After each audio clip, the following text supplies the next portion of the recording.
It's a cold, dark morning in Cardiff, but we are just a few days away from Wales resuming its Six Nations campaign. It's a big game this weekend. It's one that Wales must win against France.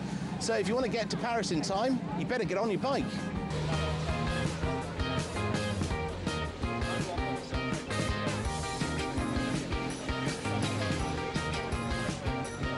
We're off to Paris for the Six Nations tournament, and all the cyclists here today are riding the whole way. And is this an annual event? How long has it been going on for?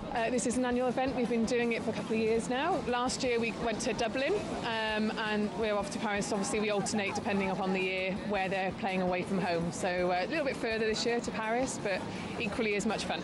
Sounds like a lot of fun. And how did this event get started? It got started because we were looking for something a little bit more novel. There's lots of cycle rides out there. We know the Welsh love their rugby, so this seemed like an ideal opportunity to kind of combine the two, combine the rugby with cycling, bit of a challenge, and an opportunity then to fundraise for Shelter Cymru as well.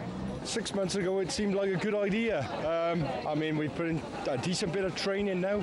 I suppose the thing is, at the end of the journey, is a couple of beers and watch the rugby, support the Welsh team.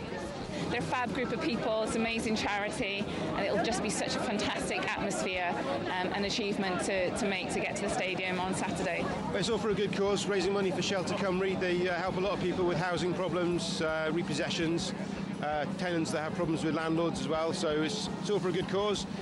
Get a bit fit, let's hope the rain stays off. In all honesty, we both had chest infections, so training hasn't gone particularly well, but general core fitness, and we do ride a lot anyway. I think we'll have enough, to basically, get through it. Superb. And how are you feeling about the forthcoming ride? Apprehensive. Yeah. Need a couple of drinks and then settle the nerves, and I should be okay. And how much money have you raised so far for Shelter Cymru? Myself personally, around about £2,200. So there are 60 of us. So if you multiply that by 60, that's 120,000. So I think Shelter Cymru should be doing okay. It's a fantastic amount of money. And what training have you put in? Lager and curry. What do you think of dads getting on bikes and cycling to France? Brilliant. Excellent. Amazing.